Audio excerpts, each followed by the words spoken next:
like that. See, Rock your I head. All right. hello. Please welcome. I'm just gonna scoot down because I'm tired of moving stuff around and making this work. But we're gonna make it work anyway. This is my good sister Alora Love. Y'all, Hey, y'all. hold on. I'm not happy with this. I'm moving you just over, just like that.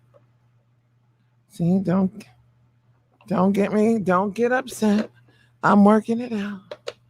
Just gotta make it closer. Thank you for your patience. Y'all know I figure it out as I go along. Ooh, we're getting closer. Dun, dun, dun. Look at that. Now, see, I'm blocking you. All right, we're going this way. All right. We're just going to hold it. I'll do that. Yep. All right. So I got mine. All right. Okay. All right. It is the 13th of the month, and every 13th of the month, historically, has been a divine feminine day.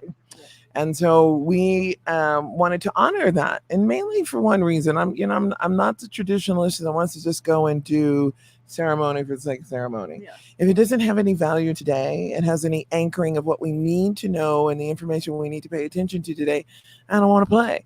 Yeah. And what I appreciate this particular one is because it anchors us back to Gaia and the elementals and the planetary, because this is where we live, our home, and honoring that piece is the part that makes sense to me, and so that's why we wanted to do that. I am losing my voice, sorry, but I'm working on it. I gargle with salt water. She told me gargle. All right, I keep forgetting. So somebody send me a message every morning. Did you gargle today?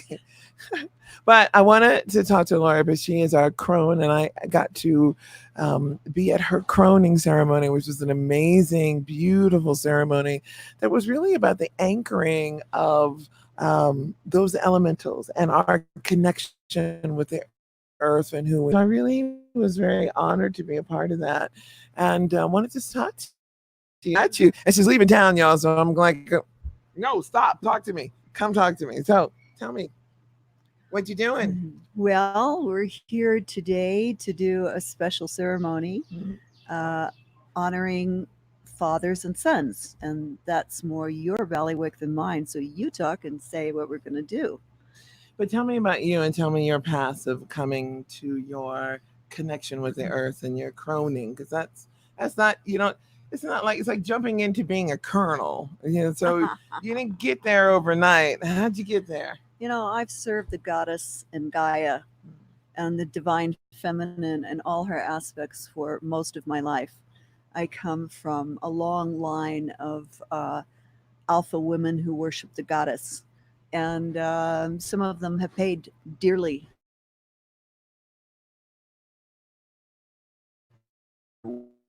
what they knew was right in a much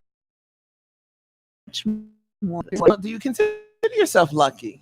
I am so incredibly blessed, not only for the foundation that I was given by my mothers, but also the support of the men in my family. I've had, Yes. I have been so blessed with a wonderful family background that supported me in every way in my Mm. journey, Mhm. and Yeah. basically without any harsh criticism that allowed me to flourish and blossom in my chosen path. Nice.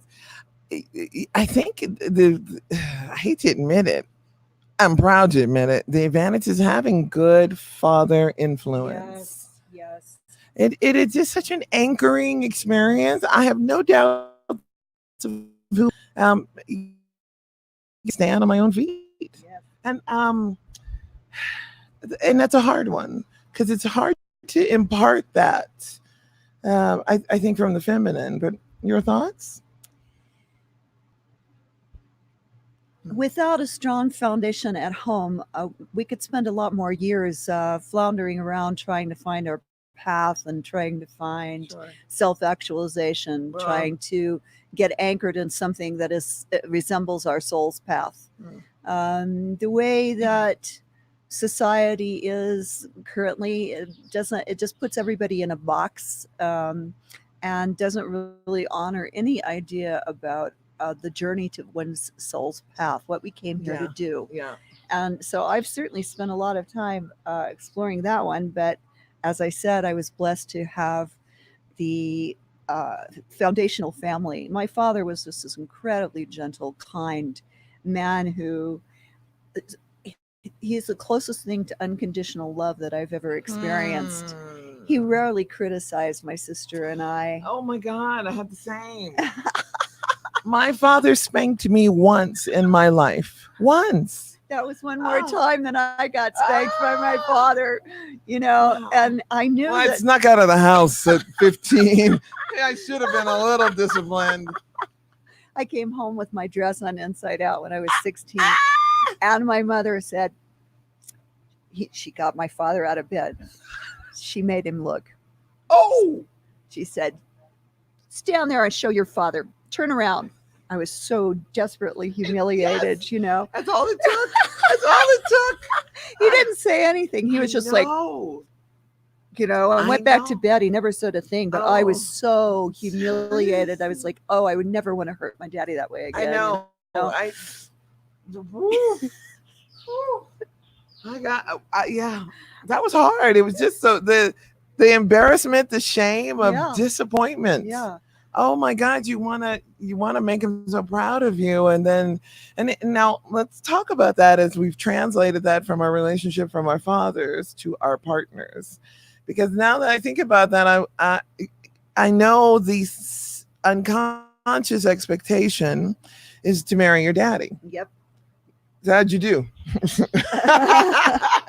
Well, I'm 2 out of 2. I'm like, daddy? I until I was 40. Oh my God, same. First time. Yes. Actually, I had a brief marriage when I was 20, but I don't count that one. No. So I married when I was 40, and I married a very honorable and kind and conscientious man that I lived with for 26 and a half years until he died. We were completely loyal to each other, and we supported each other and to death. Daddy? No, he and my dad actually, but he had the essential traits that I admired so much of my father, being steady, grounded, love, forgiving, and always standing up for what was right, no matter what the cost. It's not like you married your daddy. I think. Okay. I was like, as I think about it, yes, I did as well. And both of my relationships are very similar, only in their personality styles and their complementary. One thing, the hallmarks of my father, I could spend time with him and I didn't have to talk. Yeah, there's that love there. The thread is there. You don't have to be doing something about it all the time. It's just there. It's just like, it's there. So I have a wonderful partner now who is actually very, very different from the man that I married, in that he is extremely fun-loving, like my father was. My father was a jazz musician. He loved people. He loved to party. He loved new adventures. He loved life, and he loved women. Sound like you married your daddy again. So I'm like, it's a pattern. We change as we age, and we look for something different, I think, or different aspects. Yeah. And one of the things that was challenged for me, my father died when I was 15. Ooh. And I only lived with him for 7 years. And so I have the early double traumas of my mother had postpartum depression. So I was sent away, and I'm trying to figure out how long was I sent away. I think I was sent away at least 6 weeks. So I never bonded with my mother or father. But I remember my father taking me and then picking me up. I have those strong moments when I did make connections. They were powerful. And he wrote again. Artist. Yes. Saying that I learned to communicate love. So it didn't have to come from the physical touch. But that we can understand that about ourselves. And I can't think of the guy that does the 5 love languages, but that's Are you touchy? Are you talky? Do you need, those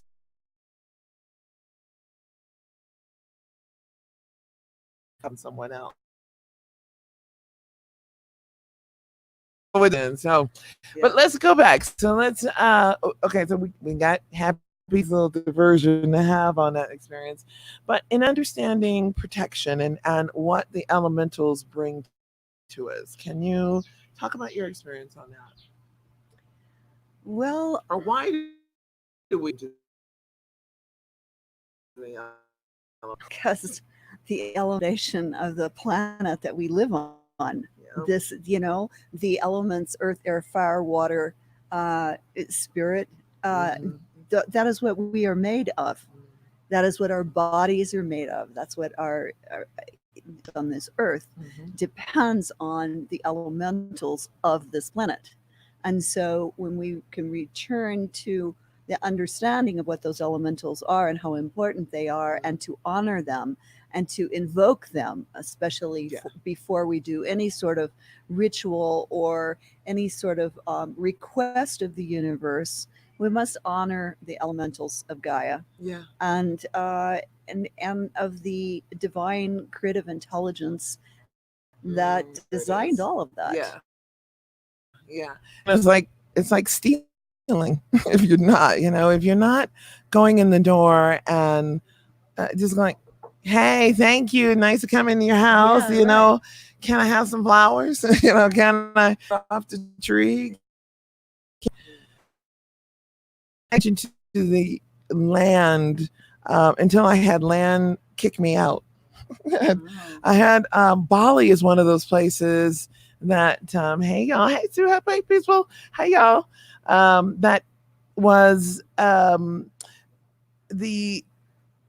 veil between the worlds is very thin there. Oh, right. And so you will come across that other side very quickly, and you can feel them there because they honor them daily, 5 times a day.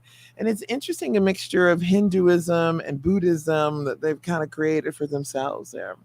But anyway, everybody has a family temple in their home, and in the temple they do their offerings. But I walked into a temple and I could feel someone kind of, and I went, oh, excuse me. It was that, right? Because I just kind of came in. Yeah, it's like going in a stranger's house. You just bust open the door and walk in. Right. No, you have to knock, and you have to ask permission. May I come in? Right. And I'm here. Exactly. And I've heard some really tough stories about people going in and really having difficult experiences.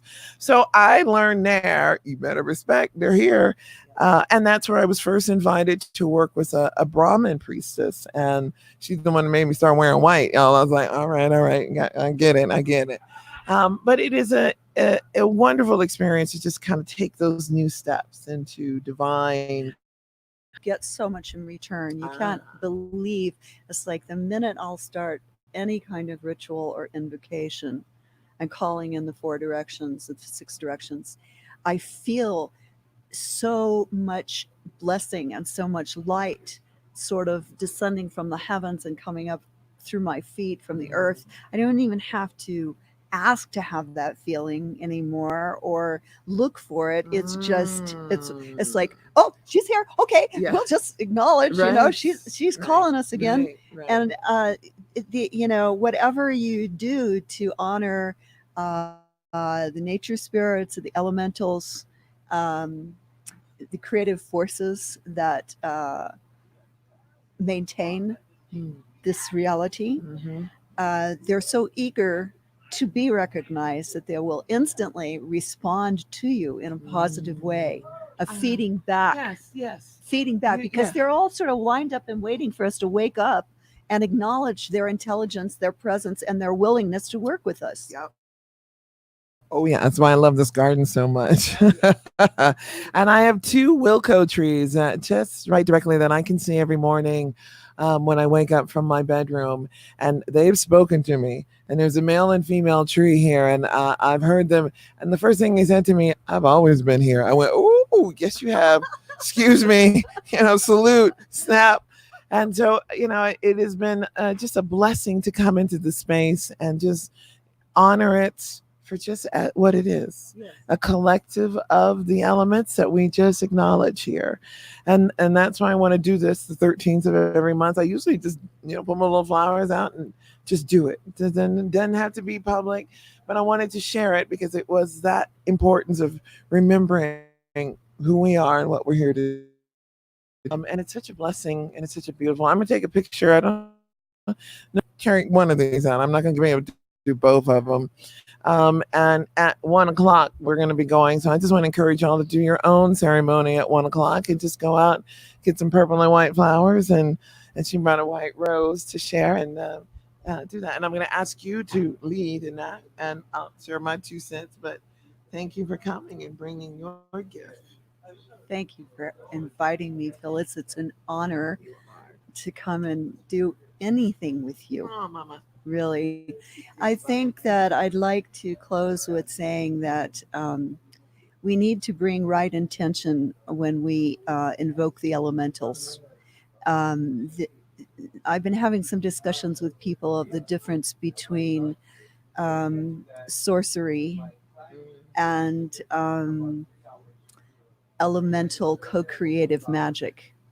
You can invoke and harness the elementals for selfish purposes if you know how, Right. and you can use dark magic employing the elementals. It is your choice and your ability. It's a price to pay for all of that. And if you look around at the condition the world is in Yeah. today, you can see dark sorcery at the source of all of our travails. Right. You can feel it. Yes, You can feel it. yes. So when we approach the elementals and we want to work with them, we do so with right intention and with humbleness for the greatest good of all, and never for selfish or dark purposes. Yeah. And there are many lessons to be learned on the path as you go along. In my 70 years, I've been really bitch slapped many times for misappropriating power. Oh, ouch. Ouch. So even for just self-preservation, if there was no other reason than that, of course, there's many reasons, but even for just self-preservation, we need to be sure that we're in right action. Yeah. That serves not only ourselves, but all of creation. Yeah. Well, you made a really strong point with the selfishness. Yeah. And that's when you got to catch yourself, because I either want to go, yeah, but and mass and love is what we're kind of ingrained in, and to one regard I go, well, yes, do that. There is self-preservation, we understand that, but there's a greed element that happens, I think, that you have to separate, but that's everyone's individual. Well, life will bitch slap you either way if you're getting it wrong. It'll instinctually, you'll get the tap upside the head when it doesn't work. Yeah. All right. Well, all right, guys, it's almost 1 o'clock, and I want to do more ceremony than talk to you. So I love you. Thank you for popping on. And every 13th of the month, on the 13th hour, I like the 13th minute as well, but I want to just go and honor this time. And I'll see you next month if I don't see you this one. Thank you for coming. For the opportunity. Blessings, everyone. All right. Put the mic away. I say goodbye on this one, and then on boom. See how easy that was and fun? Well, you're a good interview. Oh, I know. I know. We've been talking and having a good time. That's true. Oh, I still have it in. I didn't need to think about it as something different